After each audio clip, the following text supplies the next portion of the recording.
Ahí vamos. 15 minutos. Primer tema, integración del metabolismo. Lo que vamos a ver es todo el metabolismo que accedimos hasta ahora en primer año, cómo está relacionado entre sí. Lo que tenemos que tener en cuenta es que este es un esquema ficticio en realidad, porque no todo ocurre al mismo tiempo y en el mismo lugar. Entonces lo que vamos a hacer es como si fuera una foto panorámica de todo, pero después vamos a ver que hay cosas que como si sacáramos una foto a lo mejor en un aula, y en algún momento el aula puede estar vacía, en otro puede estar el profesor, en otro puede estar los alumnos, pero yo saco con todo, y después sé que no siempre está todo eso. Entonces acá sería más o menos lo mismo.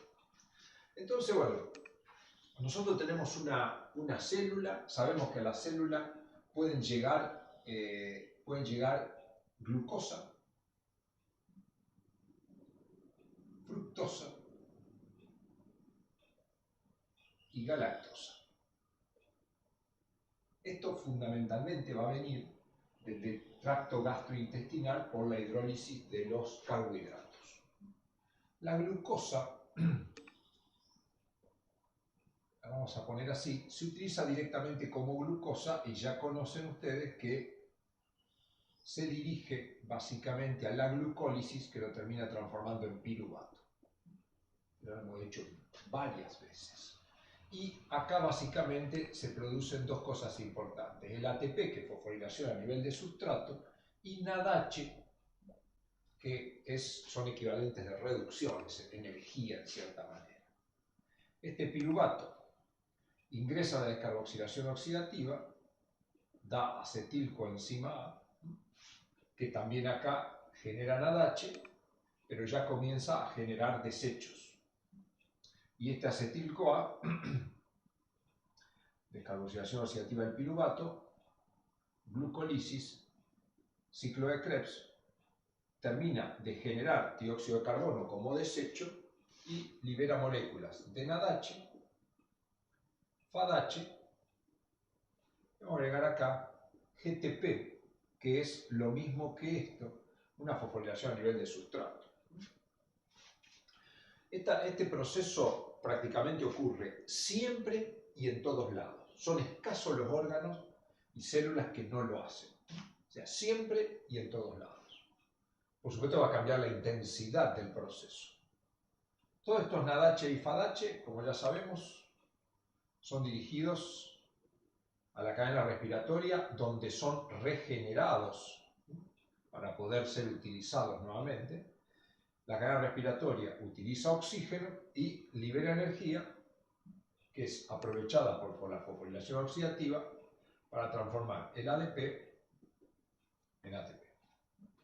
Eso es columna vertebral del metabolismo.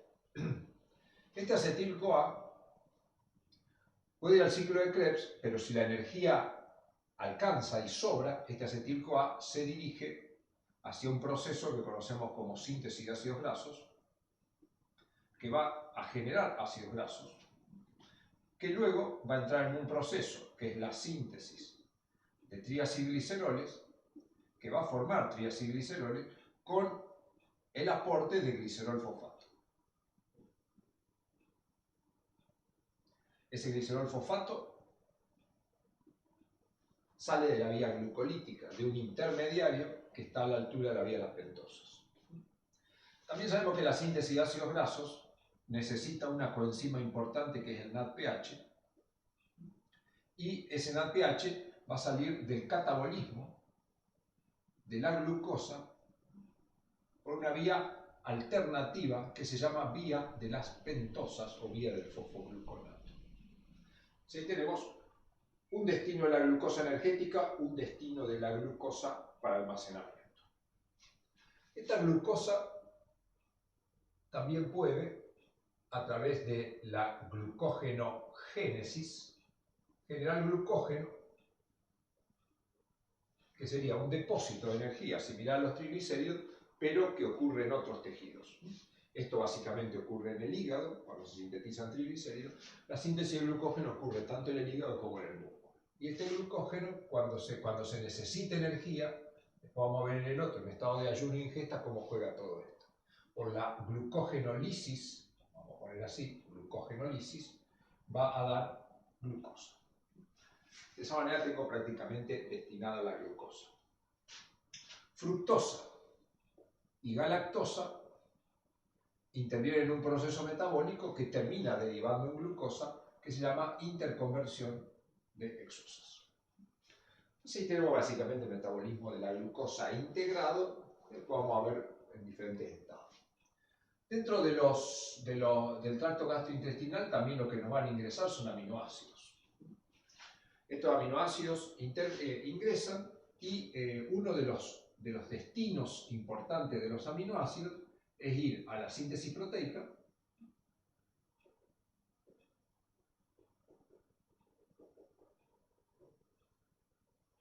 y formar proteínas.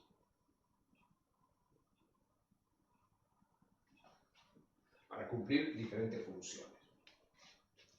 Estas proteínas, cuando cumplen su función, son degradadas, entonces son tomadas básicamente por proteasas intracelulares, entre ellos está lo que se conoce como el proteosoma. El proteosoma es una... ¿Se estará viendo ahí? A ver qué me dicen. ¿Escucha bien? No sé si allá arriba... Vamos a subir un cachito. Ahí está.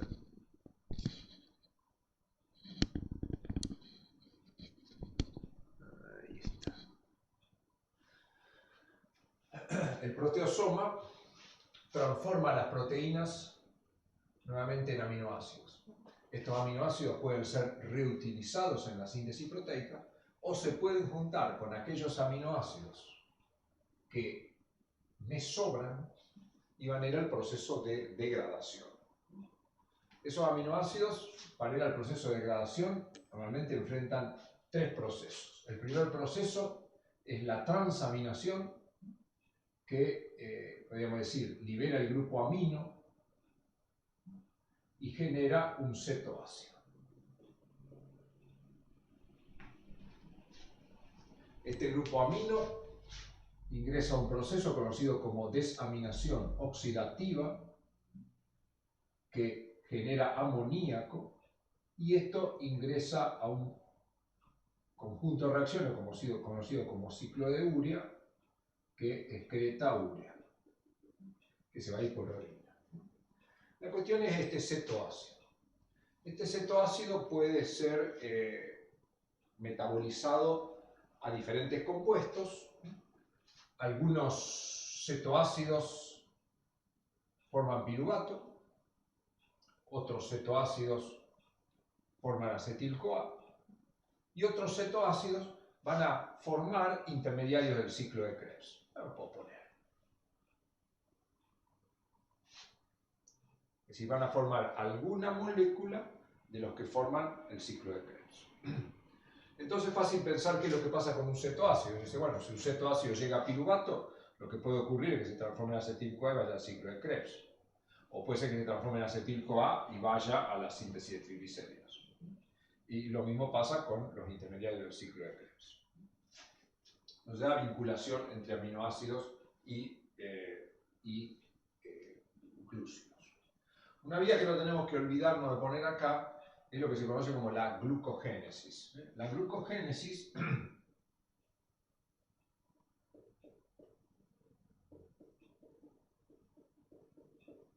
es una vía que puede partir de diferentes compuestos, pero los más comunes son intermediarios del ciclo de Krebs, que son capturados por esta vía metabólica y esta vía metabólica los transforma en glucosa. Es una vía interesante que se lleva a los intermediarios del ciclo de Krebs. Y otra vía importante que tenemos que considerar acá es este acetil-CoA, como dijimos, puede ir a la síntesis de triglicéridos, puede ir al ciclo de Krebs y también puede formar, a través de la cetogénesis,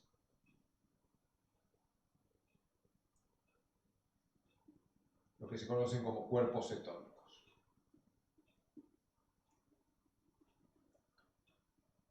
Estos cuerpos cetónicos pueden ser tomados por la cetólisis y retransformados a acetilcoenzima, el proceso inverso. El acetil-CoA genera cuerpo cetónico, la cetólisis lo vuelve a transformar en acetil-CoA. Parece una cosa inútil, pero lo que ocurre en estado especial y en diferentes tejidos. Otra cosa importante del tracto gastrointestinal a nuestro organismo, pueden ingresar triacilgliceroles. Estos triacilgliceroles normalmente van directo, los que vienen del tracto gastrointestinal, van directo a depósito. Y que se van a juntar con aquellos que fueron sintetizados. Entonces tengo triacilglicéridos exógenos que se depositan y triacilglicéridos endógenos. Los exógenos son los que vienen de la dieta, los endógenos son los que sinteticé fundamentalmente a partir de carbohidratos. Estos van a permanecer depósitos en el tejido adiposo y van a ser extraídos cuando necesitemos energía. Entonces, la lipólisis, o más fácil, hidrólisis de los triacilgliceroles, genera dos cosas: glicerol y ácidos grasos, que van a salir a sangre. Por eso es importante, en la etapa postprandial, en sangre va a haber triacilglicéridos, pero no ácidos grasos. En cambio, en el estado de ayuno, cuando yo saco, voy a tener, en la sangre voy a tener ácidos grasos dando vuelta, pero no triacilglicéridos. Los triacilglicéridos circulan en etapa postprandial. Estos ácidos grasos se van a dirigir a la mayoría de los tejidos y van a entrar en un proceso conocido como beta-oxidación. La beta-oxidación, ¿qué hace? Y la beta-oxidación genera básicamente acetil-CoA, que se va a incorporar al ciclo de Krebs, o a donde pueda, la vía que tenemos posible, y esta beta-oxidación también genera NADH y FADH, o si lo ponemos en orden, primero FADH, después NADH, pero es lo mismo, que como ya sabemos, NADH y FADH se van a dirigir acá, ¿no?, a la cadena respiratoria. Muy bien. Bueno, ¿qué nos queda acá? Y nos queda poco. Este acetil-CoA, simplemente para mencionarlo, otro destino que tiene es la síntesis del colesterol. Y a partir de este colesterol puedo formar estrógenos, testosterona, progesterona, son las hormonas sexuales, controlan el ciclo sexual, el espermatogénesis, glucocorticoides y mineralocorticoides, que estudiarán el año que viene,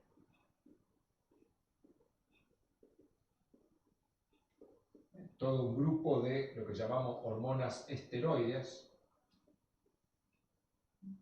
También voy a formar vitamina D por la acción del sol sobre un derivado del colesterol, y vamos a formar ácidos biliares en el hígado, van a ser volcados a la bilis, y que por su característica anfipática actúan como detergentes. Bueno, muy bien. Vamos a ver si nos está faltando algo en esto. Sí, nos convendría, aunque tenemos poco espacio, para la síntesis proteica. Yo necesito, además de los aminoácidos, obviamente necesito el ARN mensajero. Y no sé cómo lo voy a poner, pero bueno, este ARN mensajero viene de la sucesión de maduración, el proceso de maduración del ARN, vamos a poner así, maduración del ARN, que involucraba los procesos de encapuchonamiento, splicing y poliadenilación, que es posterior, chiquito me quedó, pero no importa, que es posterior a la transcripción.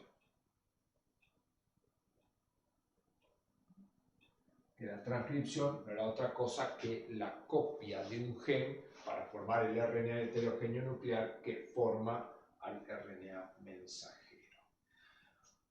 Una cosita más para agregar, algunos aminoácidos, como por ejemplo el glutamato, puede sufrir la transformación a glutamina. Ya estamos terminando. Para eso utiliza amoníaco y ATP. Y esta glutamina vuelve a dar glutamato y libera amoníaco. Pero este proceso ocurre, este amoníaco junto con esta urea se puede excretar en la orina. Por lo tanto, son dos formas de eliminar el amoníaco que es tóxico, por formación del ciclo de la urea o por la glutamina. Bueno, muy bien, 15 minutos.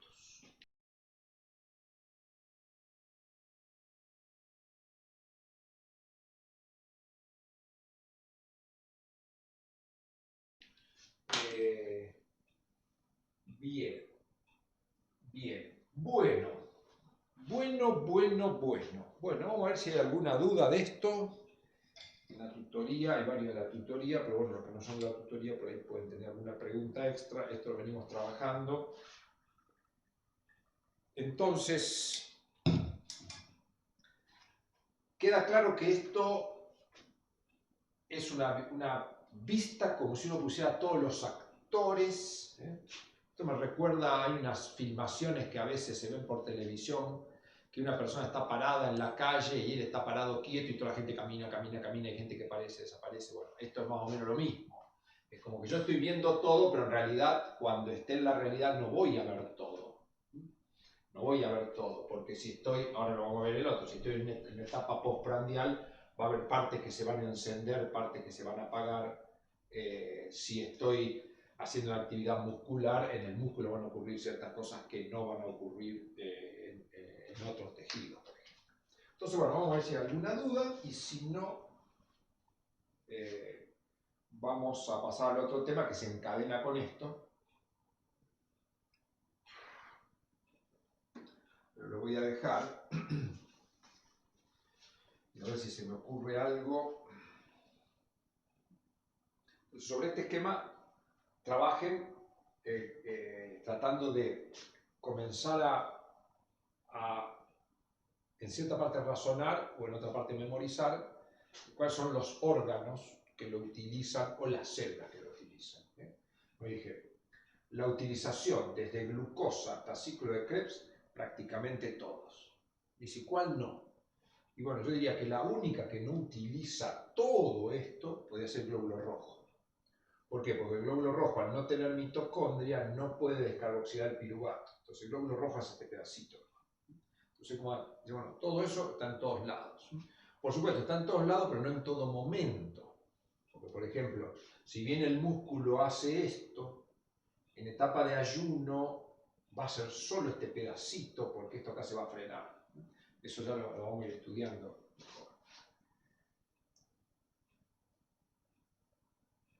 Acá Hernán dice, ¿y la gluconeogénesis? ¿Dónde entraría en este cuadro? Creo que está.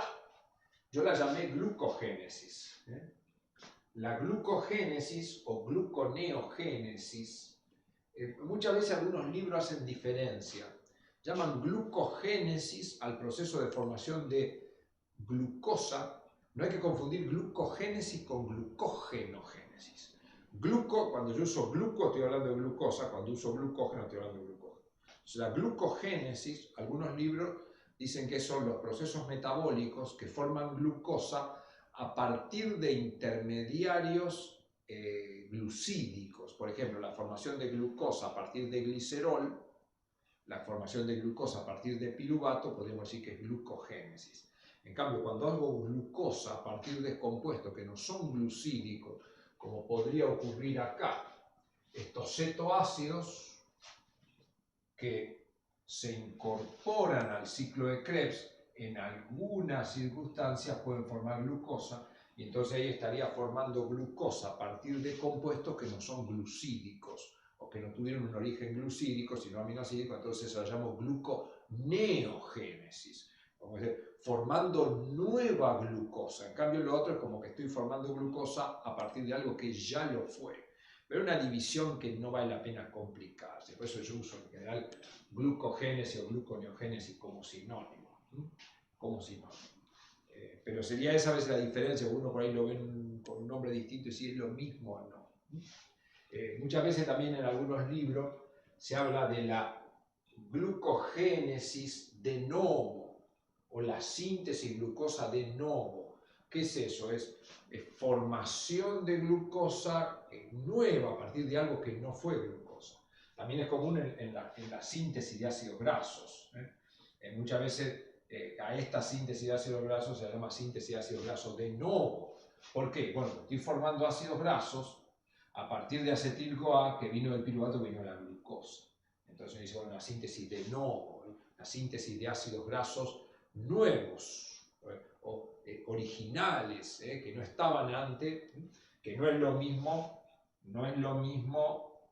el ácido graso que se formó acá. El ácido graso que se forma por la lipólisis, no puedo decir que una síntesis de novo, porque esto en realidad no hubo síntesis, lo único que hubo fue una hidrólisis del triacilglicérido para formar el ácido graso.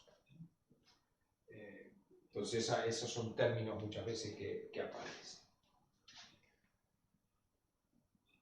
Entonces acá Juan dice, podríamos decir que en periodo de ayuno la mayoría de las células obtiene energía de la beta oxidación fundamentalmente, o la utilización de aminoácidos es igualmente importante. En etapa de ayuno, ahora después lo vamos a tratar de sintetizar, pero ya podemos ir viendo. En etapa de ayuno yo tengo que recurrir a los depósitos de energía. ¿Y cuáles son los depósitos de energía? Triacilglicérido, glucógeno y, en el peor de los casos, proteína. Pues yo sé que ahí hay energía porque hay compuestos carbonados y los compuestos carbonados tienen energía. Entonces, en etapa de ayuno, lo que se utiliza básicamente son los triacilglicéridos. Libera ácidos grasos, estos ácidos grasos van a la beta oxidación, generan acetil-CoA, va al ciclo de Krebs y produce energía. Eso es ya básico.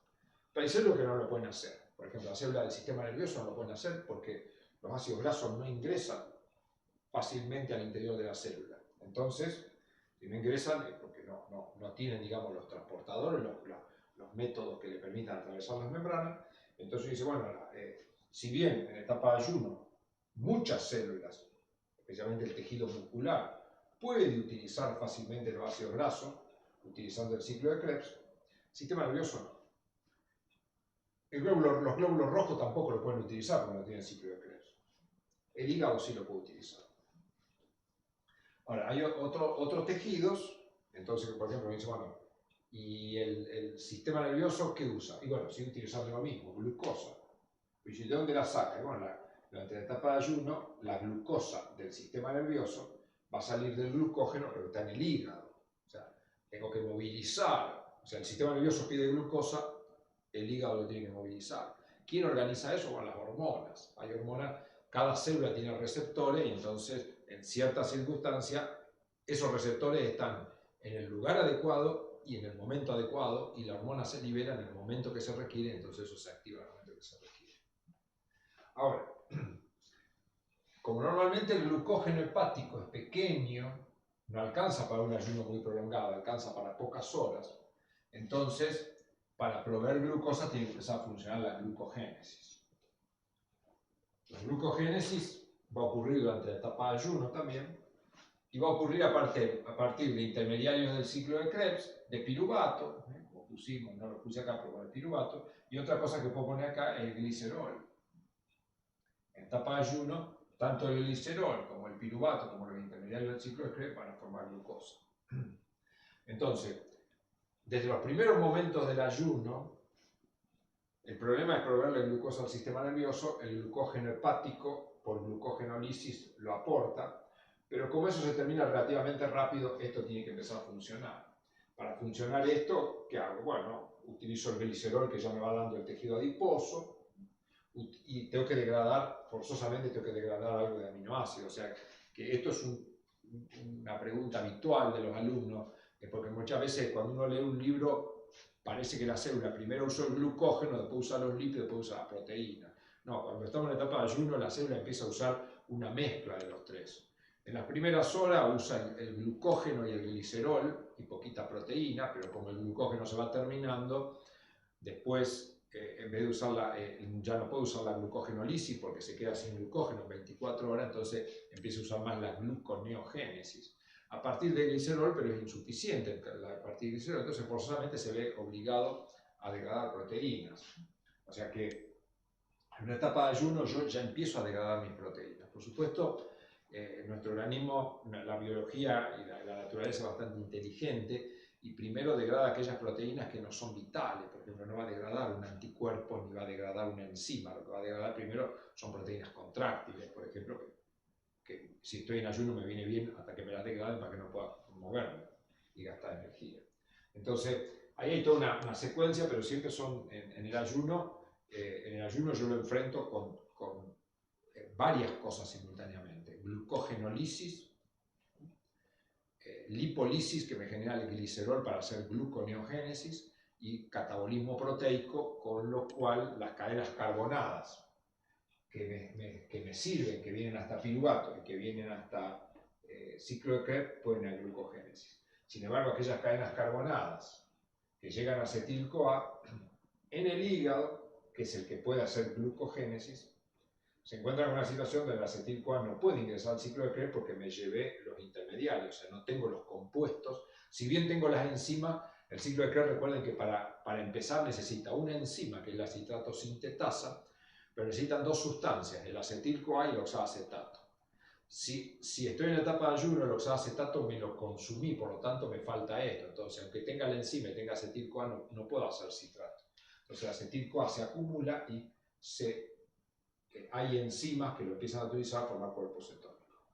Esos cuerpos cetónicos los tiro a sangre y son captados por otros tejidos que no hacen glucosa, como por ejemplo el músculo. El músculo no hace glucosa, por lo tanto, al no hacer glucosa, la cantidad de oxaloacetato que tiene es normal, porque no lo utiliza. Y entonces ahí, cuando llega el cuerpo cetónico por la cetolisis de acetil-CoA, ahí se produce bien. Entonces, en la etapa de ayuno, es como que el hígado vive de beta-oxidación y transforma glucógeno en glucosa y aminoácidos en glucosa.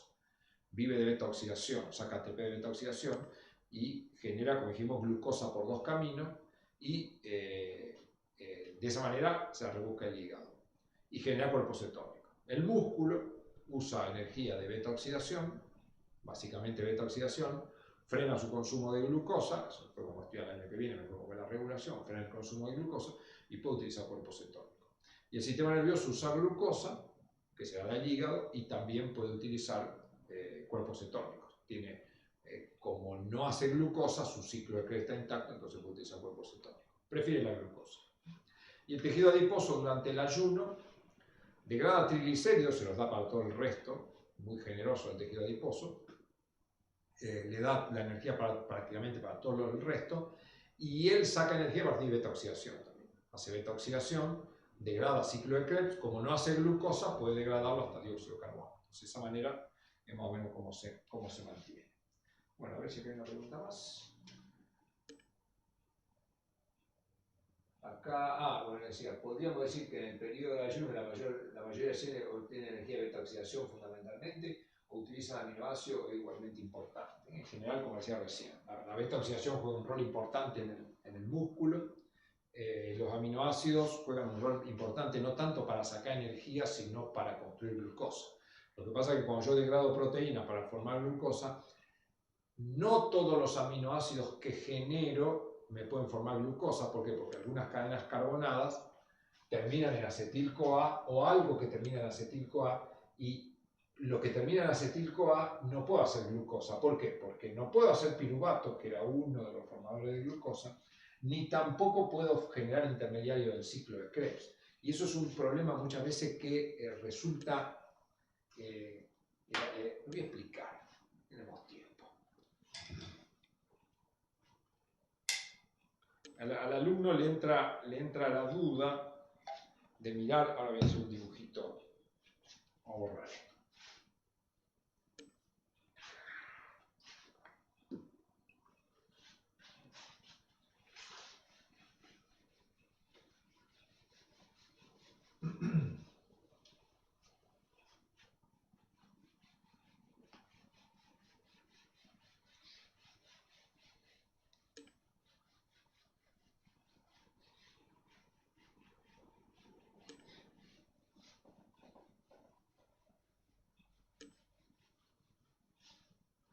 Muchas veces tenemos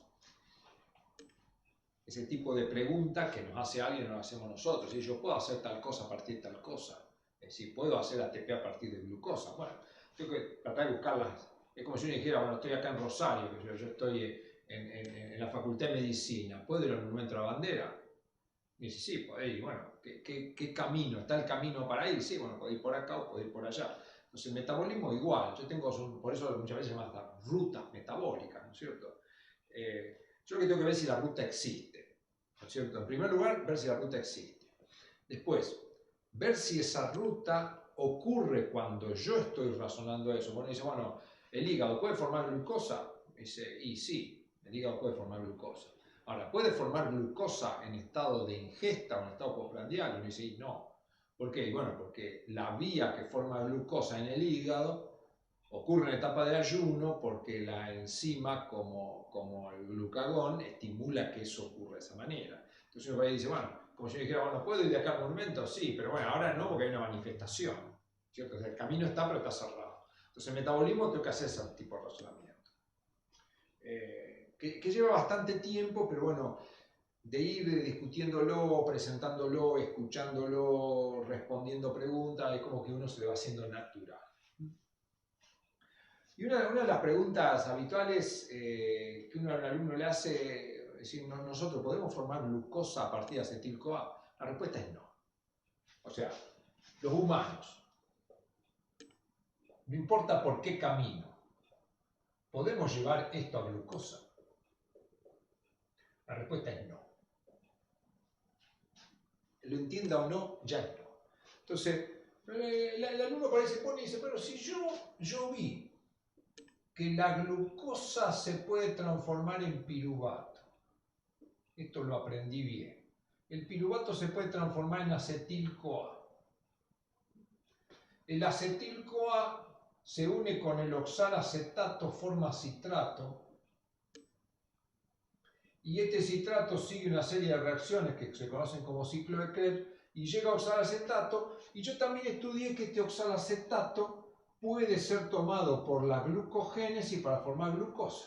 Entonces uno dice, la pregunta es, ¿puede el acetil-CoA formar glucosa? Y uno mira el camino está trazado. Uno dice, el acetil-CoA ingresa acá, hace esto, llegó acá, una vez que llegó acá formó glucosa. Entonces el alumno dice, sí, no. La respuesta es no, no. Y dice, pero ¿por qué si el camino está? Y dice, si yo acá tomo calle Córdoba directo, termino en el monumento. No, pero no puede. Bueno, qué sé yo. No está, pero yo sé que el camino está. Bueno, sí, el camino está, pero vamos a ver por qué. La explicación es sencilla. El acetil-CoA proviene del piruvato y el piruvato proviene de la glucosa. ¿Cuántos carbonos tiene la glucosa? Ya lo saben. 6 carbonos. Durante la vía glucolítica rompe, generó ¿cuántas moléculas de piruvato? 2. Cada una de ellas con 3 carbonos. Acá interviene la descarboxilación. Descarboxilación es como uno dice desvestirme, es sacarme la vestimenta. Descarboxilar es sacar un grupo carboxilo, sacar un carbono. Por lo tanto, el acetil tiene 2 carbonos. No el acetil-CoA, pero a veces lo simplificamos. Dice, el acetil-CoA tiene 2 carbonos. No, el acetil-CoA tiene como 60 carbonos. ¿Por qué? Porque la coenzima es una molécula grande que tiene un montón de carbonos. Pero cuando nosotros te decimos que tiene 2 carbonos, pues nos referimos al acetil. Entonces ese acetil-CoA ingresa, se une con el oxalacetato, que tiene 4 carbonos, y forma el citrato de 6 carbonos. Pero en los primeros pasos se pierden 2 dióxidos de carbono. En el paso catalizado por la alfa-cetoglutarato deshidrogenasa, que transforma el isocitrato en alfa-cetoglutarato, y eso por la isocitrato deshidrogenasa, y luego por la alfa-cetoglutarato deshidrogenasa, que lo transforma en succinil-CoA. Entonces, los 2 carbonos que ingresaron al ciclo de Krebs se terminaron perdiendo acá. Ni siquiera llegaron acá. Entonces, en realidad el ciclo de Krebs comienza con oxalacetato y termina con oxalacetato. Cuando yo uso oxalacetato estoy utilizando algo del ciclo de Krebs. Pero a pesar de decir, pero el camino sí está trazado. Sí, el camino está trazado, pero el acetil-CoA se terminó acá. De acá en adelante ya son lo que llamamos intermediarios del ciclo de Krebs. Moléculas que ya estaban. Por eso no pueden ir. Después los libros más sofisticados, a veces se pone otro concepto que dice, a pesar que el acetil-CoA no puede formar glucosa, los carbonos del acetil-CoA terminan en el oxaloacetato. O sea, entonces eso confunde. ¿Cómo dice? Si a mí Rigali me dijo que los carbonos del acetil-CoA se pierden acá y algunos libros dicen que el carbono no existe acá. Lo que pasa es que los carbonos en realidad se mezclan. Entonces, para entender un poco esto, a ver, vamos a decir, voy a hacer un símil con otra cosa, con dinero. Supongamos que yo tengo 50 pesos, bueno, qué poquito, la inflación, bueno, no importa. Yo tengo 50 pesos, ¿no es cierto? Entonces, cobro, por ejemplo, 20 pesos. Esto son como si fueran 2 billetes, y acá tenía 5 billetes. Estos son los billetes que yo compré, que yo cobré. Entonces, cuando yo cobro eso, esos billetes se me suman. Yo tenía 5 billetes que eran 50 pesos, y ahora se me sumaron 2 billetes. Entonces, ¿cuánto tengo? 70. Muy bien. Pero durante el día pago 20 pesos. 20 pesos. Y los pago con los billetes que tenía, ¿no es cierto? Entonces uno dice, bueno, después que pagué, o sea, esto más lo que pagué, me dice, ¿cuántos billetes me quedaron? Y me quedaron así. Es decir, ¿cuánto gané yo este día? Uno dice, bueno, cobré 20, pero gané 20. No, porque yo cobré 20, pero también gasté 20. Es como acá, digamos. Dice, ¿yo gané carbono en realidad en este proceso? No, porque aporté 2 y perdí 2. Pero acá lo que puedo ver, si yo miro los billetes que tenía, dice, si yo miro los billetes que tenía 5, ahora tengo 3. O sea, uno dice, bueno, pero yo perdí plata porque tenía 5, ahora tengo 3. Sí, pero lo reemplacé por el otro y a los fines es exactamente lo mismo. Es decir, yo recibí 2 billetes nuevos, pagué con 2 billetes viejos, pero como el precio de los billetes es el mismo, es decir, yo empecé con 5 billetes y terminé con 5 billetes, pero en los 5 billetes que terminé me quedaron los 2 que recibí. Entonces acá muchas veces pasa lo mismo. Yo empiezo, a ver si lo vamos a hacer con un esquema. Yo empiezo con 4 átomos de carbono del oxaloacetato y recibo 2 átomos de carbono del acetil-CoA. Se va a formar el citrato que tiene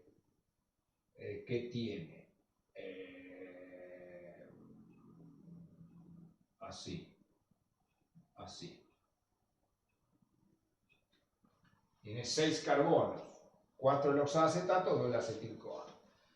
Cuando se pierde el dióxido de carbono, se pierden 2 átomos de carbono de acá.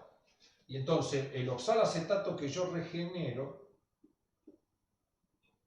tiene los 2 carbonos del acetil-CoA y 2 carbonos viejos, y lo que yo perdí son 2 carbonos viejos e incorporé 2 carbonos nuevos. Entonces eso en alguna parte de los libros, yo no lo puse eso en mi libro, y si lo puse no le di mucha importancia, porque es una cosa que confunde. Es lo mismo que esto, si uno se confundiera con esto, si no, que yo recibí billete porque a mí un billete me lo dio, pero yo lo cambié. No, el billete de 100 pesos es 100 pesos, un billete de 20 pesos o 10 pesos es exactamente lo mismo.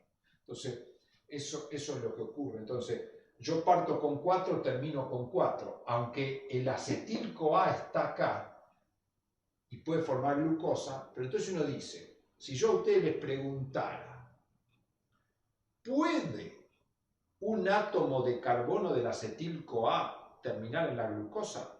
Sí. ¿Por qué? Porque el acetil-CoA ingresa acá, forma el oxaloacetato que es nuevo, y si esto es chupado puede formar glucosa. O sea que un átomo del acetil-CoA puede llegar a glucosa. Ahora, yo no puedo formar glucosa en forma neta.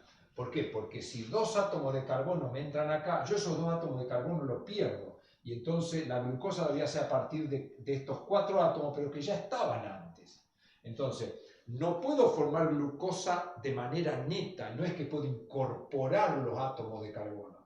No los puedo incorporar. Sí puedo hacer que los átomos aparezcan acá, pero no voy a crear en forma neta. No es que voy a tomar, si yo tomo tomo 3 acetil-CoA, que serían equivalente a una glucosa, cuando esos 3 acetil-CoA, cada uno de ellos entre al ciclo que me forma 6 dióxido de carbono, o sea que lo perdí. Entonces, bueno, eso es una parte conflictiva. Que es bueno tratar de entenderlo para consolidar el concepto de ciclo de Peirce. Bueno, muy bien.